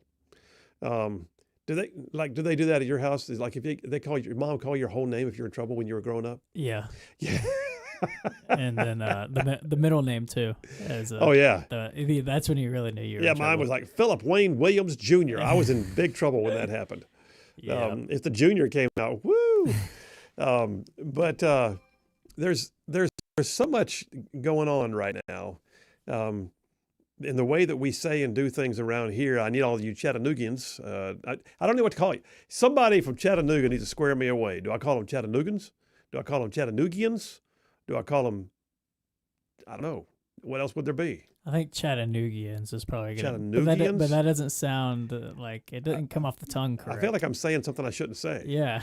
Anyway, the bottom line is we're glad to have y'all, and we got all kinds of words and things we use around here and recurring segments on the show you're going to get used to, and we're just proud of them. And one of the ones we do is when we start looking around what's happening in our backyard. So I spent 8 years in the Alabama State Senate. I became convinced during my time in the state legislature that what happens in your respective state capitals sometimes has more of an impact on what happens in your day-to-day life than anything else. And sometimes the news in your own backyard, because of what a mayor or a council did or a school board did, or what's happening with a grassroots effort on yada, yada, yada, that can have more impact on the things that we do and care about and participate in than anything that comes out of D.C. So is D.C. important? Yeah. But you know what? The laws that are passed in your state capital, they determine a lot of times what taxes you pay at the pump. They determine what your sales tax is. They determine whether or not you can get certain kinds of jobs or whether you're going to have economic development. What books are being used by your school systems, all of it. So when we do a segment like that, we like to say we're cooking up a batch of what we call home fries. Yeah. Cook them up. Just cook them up. All right. Listen, all you folks in Chattanooga need to understand that one of the weird dynamics of politics in Alabama is that we have a recurring zombie bill. Every state's got them, but we have a recurring zombie legislation that just can't be killed. You can drive a stake through its heart, but I'm telling you, it's just going to come and keep coming right back. And it's gambling. So the gambling interests in the state of Alabama have been some of the most corrupt people that have ever been encountered, and that's saying a lot. The idea that once again we're going to be facing it this year after what they tried to do the last few years. I mean, look, I was there for when the bingo trials were going on. They call them the bingo trials because it was people determined to create casinos around pretending they were doing bingo. It was asinine. And we found out that they were paying the staff in the State House to put certain words in the bills that they could then argue in court meant things they needed. Then we've seen bills most recently where Republicans who had always been opposed suddenly were on board, whoop, whoop, because they might get a casino in their backyard and somebody might contribute to their campaign fund. And next thing you know, we've got legislation that is doing everything that Republicans say they don't stand for. Let's pretend for a second the bill's not about gambling. Not about, Vegas-style casinos. Let's just pretend that it's about, I don't know, grocery stores. This bill created monopolies by only allowing the government picking winners and losers. So in other words, hey, you're allowed to have one, you're not. I'm not talking about licensure. I'm talking about naming names and embedding them in our state constitution. We're talking about raising taxes. We're talking about growing government. We're talking about non-warranted search and seizure. We're talking about creating new law enforcement with special rights. It went on and on and on. Well, you'd love to believe that they might learn their lesson at one point. Maybe. Just, could we please? Apparently not. 1819 News has a piece that came out 2 days ago. State Senator Garland Gudger, who is the new pro tem coming into the Alabama State Senate, the Senate goes into session in about 30 days. He reports that the Alabama legislature may be considering gambling again for the coming session. He also said, though, in a much more encouraging way, that what he expects to see, and by the way, I just said that wrong. It was not Gudger that said that about gambling. It was one of the others that said about gambling. Gudger then came out and said, too, one of the things we will be considering is a state-level immigration bill. Now, that's huge, and that needs to happen. The gambling bill, I've got the other piece by 1819 News. Jeff Poore, our friend who comes on the show every Wednesday for the Grand Council, he wrote a piece that says that right now all signs point to another gambling push. One of the reasons why we know why, we're starting to see the signals, is like the retirement systems of Alabama, David Bronner, the king from Montgomery. He's been touting it as a way of creating more revenue because we need more revenue. He doesn't talk about the fact that, the legislature keeps having to put $1.7 billion into his retirement fund because the management of it is not going great. But I think that what you're going to see right now is the discussion of gambling coming up, maybe even in a special session by itself. And that just boggles my mind. Gudger, though, talking about this illegal immigration bill, that's huge. So as a state senator, I was proud to be there in what year was that? 12? I think it was 2012. We had what was called the Beeson-Hammond Act. And it was it was one of the first state-level illegal immigration bills in the United States. And it was comprehensive. And if I had to sum it up, all we really said was, hey, federal government, if you won't do it, we'll enforce it for you. And I'd like to say that it all stood up to the legal challenges, but the usual suspects in the legal field went right after it. The ACLU, the Southern Poverty Law Center, any number of others, and they somehow or another, they always manage to get the same judge out of Montgomery. How's that even happen? But yeah, we saw parts of it go down, but many parts of it are still in effect. And the protests in our state capitol were unbelievable. Blocking the hallways, screaming and yelling and doxing and doing all the things that they do. Well, now I really believe that we're in a different time. I had one of the other state senators on the show here not long ago, Senator Chris Elliott from down in Baldwin County. And I made the comment, I think that we are in an era right now where a state-level immigration bill should be considered again because the sentiments have changed dramatically. And he agreed. Well, we're looking right now as the possibility of rekindling much of that. And I'm thinking, yay, get her done. Absolutely get her done. Now, let's look at Tennessee for a minute. Tennessee State Legislature goes in, I believe tomorrow, actually, January 14th. They do. They reconvene in Nashville at the state capitol on January 14th and by the way, I can say this because I used to be one. The state is safer when we're not having the legislature in session. Just saying. But all that to say, we now have in Tennessee the ability to see some new stuff happening related to school choice especially. School choice and grocery tax repeals are both on the table. Alabama did a great job with that last year. The Choose Act is now the law in Alabama that allows parents and legal guardians to finally have a true choice in what to do about the education of their child. Tennessee is considering doing something very similar. So they got, 27 Republicans in the Senate, 6 Democrats, and then 75 Republicans in the House, 24 Democrats. So you got a supermajority. Look, here's the thing. If the people of Tennessee want school choice, the Republicans have no ability to see that blocked except by themselves. If it doesn't pass, it's because of Republicans, not because Democrats stood in the way, not because the teachers union bowed up, not because protests, by the usual suspects. No, if school choice is not passed this year in Tennessee in a comprehensive fashion, it's because of Republicans.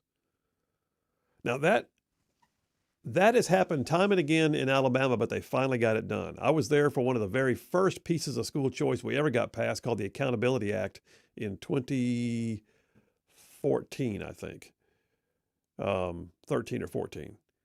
And it was amazing to be there that night. But Tennessee's got some great stuff with the ability to see, community college paid for the first 2 years. But right now, generally speaking, Governor Lee is pushing for a bill that Tennessee lawmakers are looking to go for that expands the state's current school voucher program. And the new one would give perks for public schools, like a $2,000 bonus for public school teachers and things like that. So it includes some pad in there to, make it more palliative to the teachers union. But they're looking at expanding the capabilities of their School Choice Act. And if they don't do it, again, it's only because Republicans didn't want to do it. That's cool. And I think that's sweeping the nation right now, by the way. All right, when we get back from this break, I will tell you that there has been some serious speculation about what is happening with the governor in Alabama. Is she or is she not strong enough to finish out her term? That's debated. It's debated. I'll tell you more about it. Phil Williams, Rightside Radio. Y'all stay tuned. We'll be right back.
And we are back. Phil Williams, Rightside Radio, solid conservative, just plain right, just saving the world, one soundbite at a time. I got a text here from Bob from Madison who just texted in, and yeah, this is amazing. He says, Fox News, as fires rage, Newsom and California Democrats spend $50 million attacking Trump. Yeah, that's an amazing story. So I'm talking about home fries right now. We're cooking up a bunch of home fries, I like to call it, when we're talking about things that are happening in our state capitals. And listen, here's a classic example of how jacked up a state capital can be. I mean, this is the height of jackassery, if you will. Just saying. Oh, thank you. Thank you. The jackassery sound effect kicking in. JP on the money. So you got out in California right now, the state legislature is in special session. Why? To prepare to Trump-proof their state. What does that even mean? I mean, listen, it costs a lot when you convene a special session of the legislature, and you better have something real going on when you do. And instead, what we got is just posturing and politics and, oh, by the way, sour grapes, and Governor Newsom looking feckless. And the state legislature, the Speaker of the State House in California was asked the other day, with the state burning like it is right now, why are y'all convening to attack Trump? And he didn't even have good responses to that. What good response could there be? Just saying. He's also going on a Twitter war with Elon Musk, claiming everything about... Oh, Newsom? Yes. Everything about how fire hydrants are drying up is fake news. It's just not true. And stop politicizing this fire, which, by the way, whenever a politician says it, let's stop politicizing this, it means stop looking about how I'm the cause of all this, you know? It's, yeah. But there was also a report, I don't know if you saw it, well, it was somebody on Twitter saying that their brother who was in Oregon or Washington, they sent... he was part of the fire department. They sent trucks down there, and they're currently held up because they are being emission tested. Jeez. And it looks like they won't be released anytime to be used. Do you see how many emissions are going on right now with the smoke? Yeah, I think California being on fire contributes more to global warming than a truck. Listen, if you went down to your state capital and you saw some of whom makes the laws for your state, you would think, okay, if they can get elected, anybody can. Yeah. I mean, there are some folks that just, like my neighbor's house cat, can do a better job passing laws. I mean, there's some really solid, dudes and dudettes in the state capitals doing what they do, and they're important and they're needed. And there's some jackwagons too. Seriously. Well, so speaking of our state capital, here's one from Alabama. So there's a story right now on AL.com, which is a liberal rag that I rarely turn to, but I saw the headline and I thought I'd grab it. Headline, Mike Kaysen, by the way, is a pretty good guy. He's the one who wrote it. Will Alabama elect a political outsider as governor in 2026? Trump's victory makes anything possible. I don't know. I mean, we have right now, our current governor is term limited. She will be leaving office, Kay Ivey. Lieutenant Governor Will Ainsworth is absolutely considered to be a front runner for the possible, ascension to the office. U.S. Senator Tommy Tuberville just surprised the people the other day by declining to say that he wouldn't do it, saying never say never. And basically, he just left his options wide open and sent shockwaves through some people in Montgomery who were like, oh, crap, because his name ID and personal wealth would make that, a very tough race, even if he just wanted to finance his own. And then you got others like our current ag commissioner is looking at running. But could there be somebody from the outside? I don't know. But the question is, who's on the inside right now? There's a story on 1819 News today that I've been in the mix on, talking about behind the scenes. But Kay Ivey, I've known her for a number of years, and she was sharp as a tack, and she has just so slowed down. I mean, it's to the point that you wonder, is she okay? Well, she's had several health events lately. She had a collapse event and they claimed it was dehydration at a campaign event during the election season, just like in November, just a few months, just like a month and a half ago. There have been other unconfirmed but widely believed events where she may have had a mini stroke of some kind, and yet she's still in office. Well, 1819 News has a story where they got hold of her daily schedule, and for the vast majority of her time, like 65% of it, her day shuts down at 3 o'clock. The governor of the state shuts down at 3 o'clock. I had a friend of mine who used to work for Governor Riley. He told me that by the time he got to work in the morning at 7:30, that Riley was already there and had already read 5 newspapers and knew what the briefings were going to be about before they were briefed to him. Kay Ivey right now shuts down her day at 3 o'clock on the majority of her days. And even on the days when she's not, it's mostly like ceremonial functions, ribbon cuttings, and, showing up at the chamber event. Just stuff like that. When people talk about who's running the country without Joe Biden is, then who's running the state if Kay Ivey's shutting it down at 3 o'clock every day? The interns and the staff. That's and that's what it feels like. Am I wrong? I don't know. Somebody prove me differently. I'd love to see her get suddenly real engaged in her last year. But right now, the sense is we have a very tired governor, and there's speculation that she might even resign before her term is up. More of that. And we're coming back with Adventures in Woke World with an update on lab-grown meat. Y'all stay tuned. We'll be right back.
Hey, all you Rightside ruffians out there, you are listening to Rightside Radio, solid conservative, just plain right.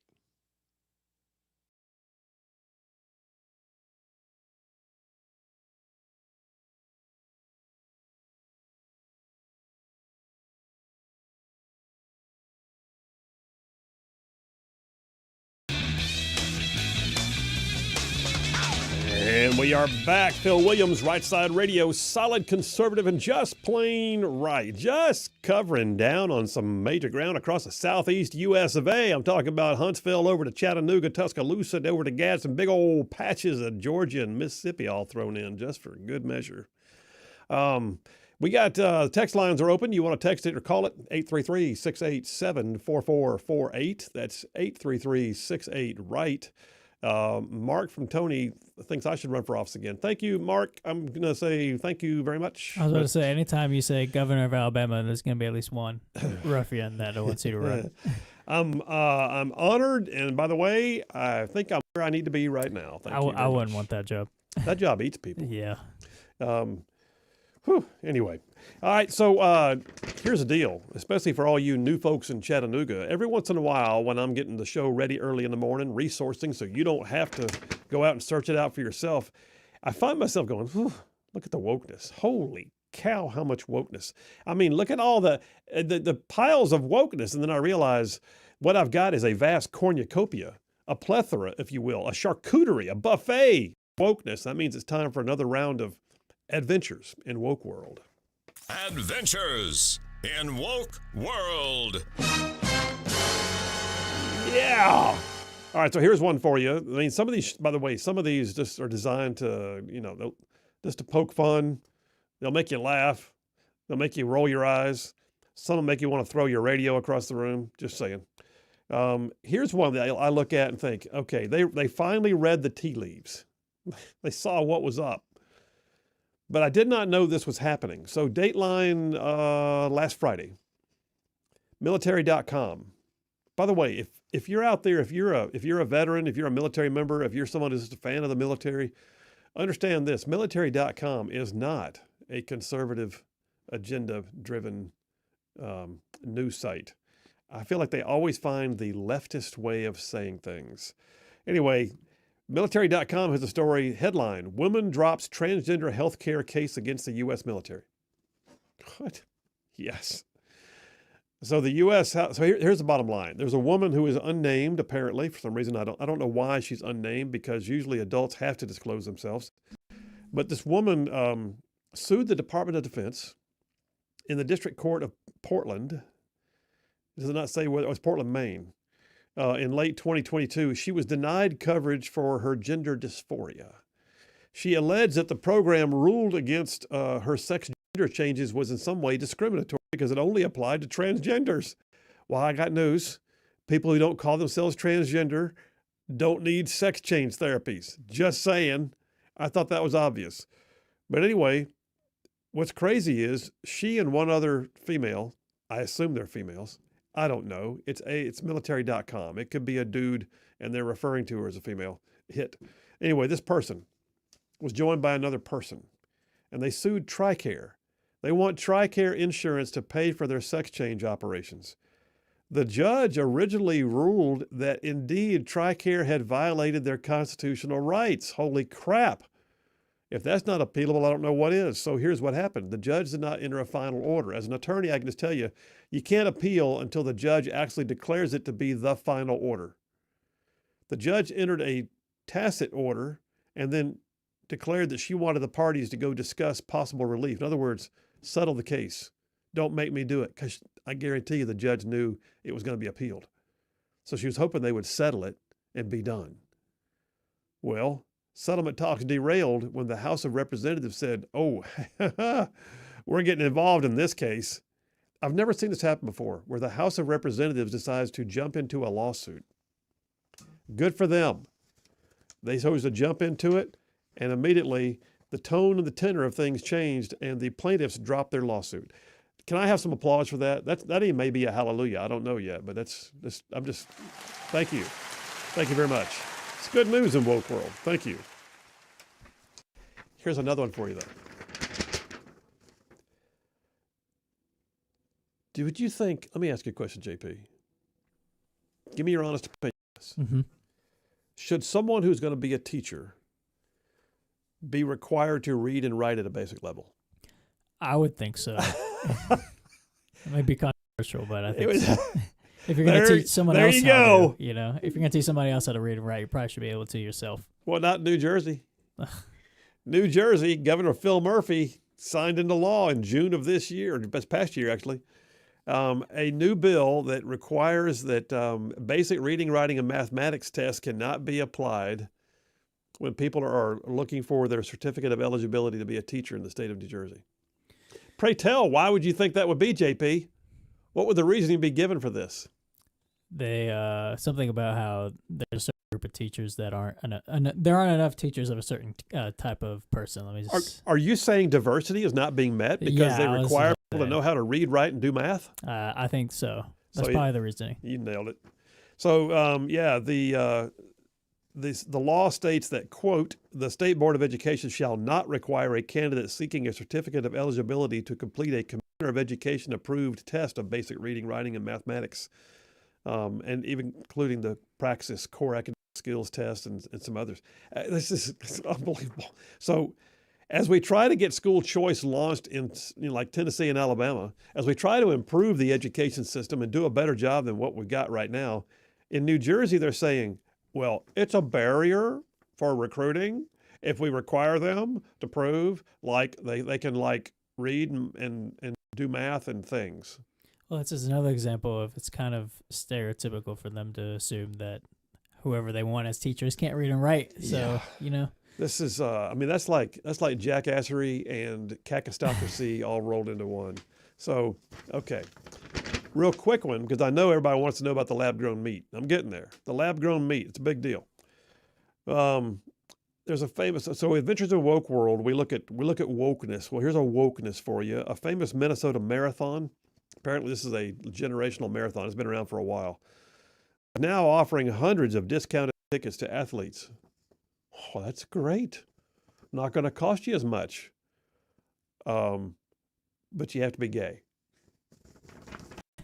So the Grandma's Marathon is what they call it in Duluth, Minnesota, is offering 500 discounted tickets to communities of color, athletes with disabilities, non-binary athletes, and LGBTQIA plus athletes.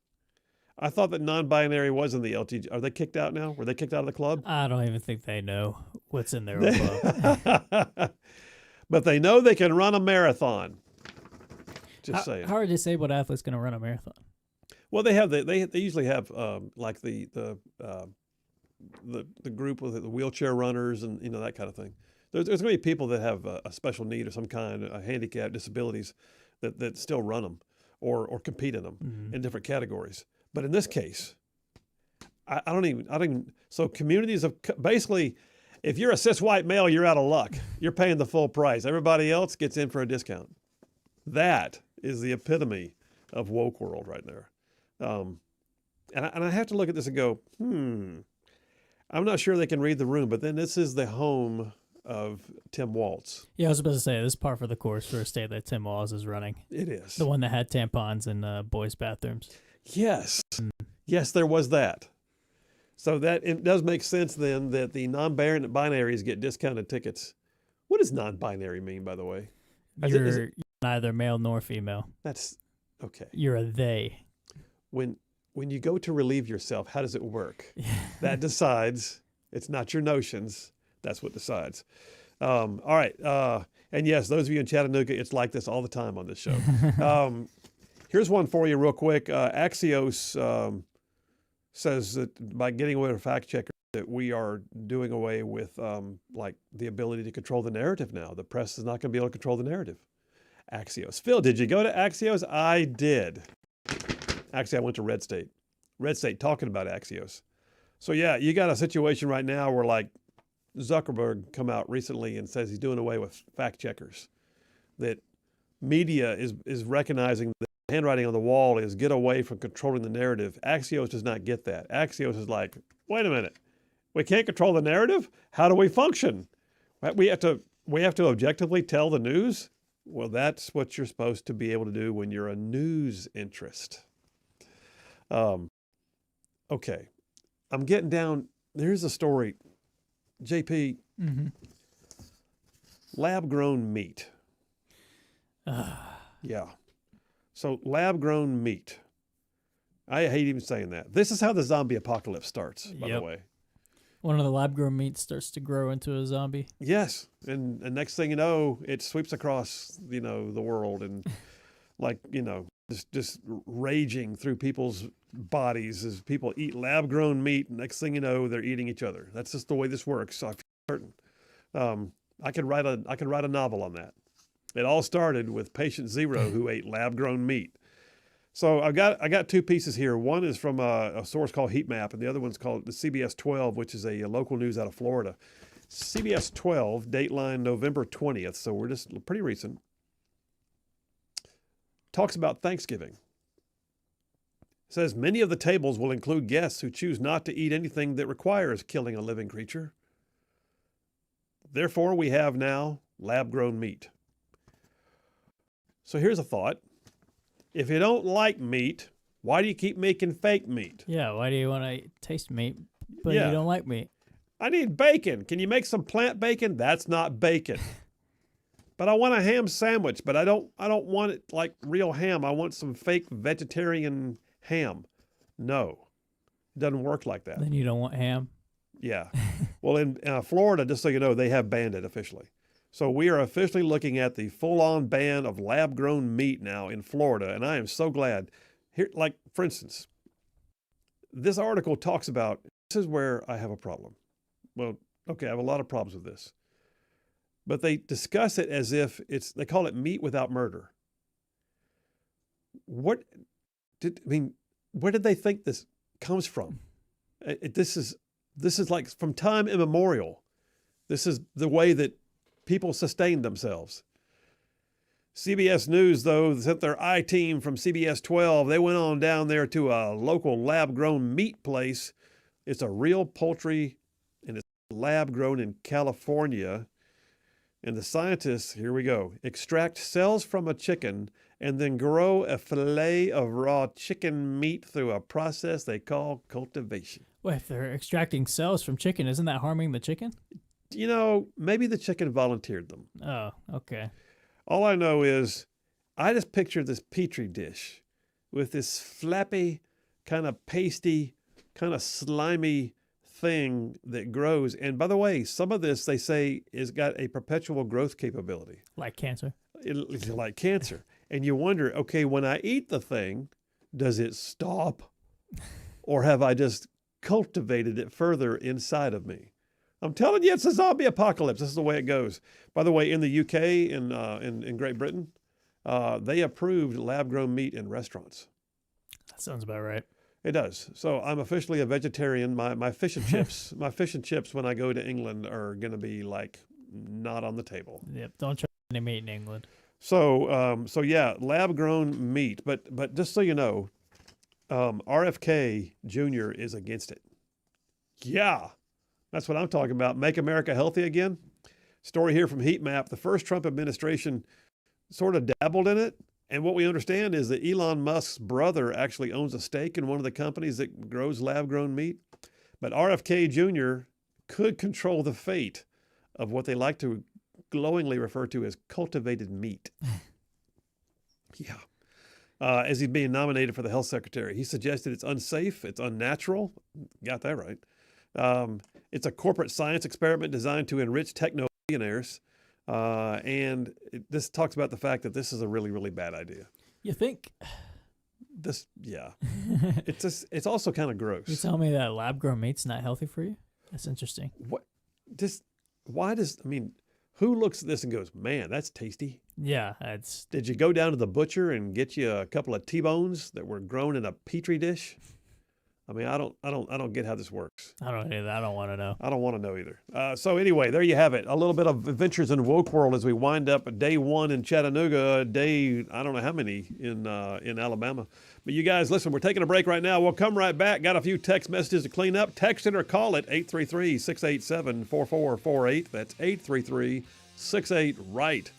Phil Williams, Right Side Radio. Y'all stay tuned. We will be right back.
And we are back. Phil Williams, Rightside Radio, solid, conservative, and just plain right. Just making common sense like a superpower. About to go to the phones momentarily, but real quick, I'll tell you, John from Huntsville has the daily grades in. Says JP gets an A+ for his awesome sound effect skills. However, today's winner is obviously Phil. Hey, with an A+ for giving one of his best performances ever. Congratulations. By the way, I just want to know who JP has winning tonight's game versus Rams versus Vikings in the playoffs. Real quick, who you got? Vikings. Going Minnesota. And let me go to the phones real quick because our favorite truck driving buddy, Jeff Rowe from Indiana, is on the line. Jeff, how you doing, man? I've been better. I spent about 2.5, almost 3 hours in Falkville waiting on a trailer today. So, yeah, I've had better days. Well, I hope they give you like a comfortable place to, somebody there to give you a pedicure and massage your shoulders and like you just hang out for a while. Oh, you know it. But like to welcome all the new Tennessee and the Chattanooga Ruffians. That's right. We got on there now. That's right. Where you can go stay on the Chattanooga Choo Choo. You can go to Ruby Falls and see Rock City. That's exactly right. And by the way, I've done those things, and I love Chattanooga. I'm pretty stoked about this. Well, what do you think, man? What do you think about this? By the way, have you eaten any lab-grown meat yet? No, but I think I'm going to have to get some lab-grown pickled eggs if the price of eggs keeps going up the way it is. Do you know Charlene I wonder and I? If they divide. Charlene and I went to the store after church yesterday, and there were no eggs at all at Publix. No eggs at all. Like, what is going on right now with the eggs? Yeah, it was like $5 a dozen here just not too long ago in Indiana there. So I thought, man, I'm going to have to cut back on my pickled eggs. Well, if you're not getting fried fish from a truck stop and eating jars full of pickled eggs while you drive, it might just, improve your friendships and everything. I'm just saying. I might lose weight as well. You never know. Well, hey, listen, I hear we got some snow coming again early next week, so maybe you'll get you another day off since Alabama can't handle the snow. I was going to say, you want me to bring some snow plows down from Indiana where they got 5 or 6 of them fighting for every snowflake that falls. So, yeah, we know how to take care of snow in Indiana. I know you do, brother. Oh, hey, listen, the music's about to kick in. You be safe on the road, and we'll talk to you soon, all right? Have a good one, Phil. See you, buddy. Yeah, we do have snow coming, and it's just amazing to watch. Dana from Athens says, hey, Phil, you should add the word substitute in there. That ain't meat. You're right. It's a meat substitute. Gary M.S. from Huntsville says, I look forward to hearing the stats for Chattanooga. I'm sure they'll be receptive as they are in the Huntsville area is. Who wouldn't be? Thank you, Gary M.S. I appreciate you. Well, listen, that's wrapping it up on day one Chattanooga, day 1 million, I think, in everywhere else. But all I'm saying is this, you guys. There are more of us than there are of them. God is absolutely still on his throne. Y'all stay in the fight. We'll see you tomorrow.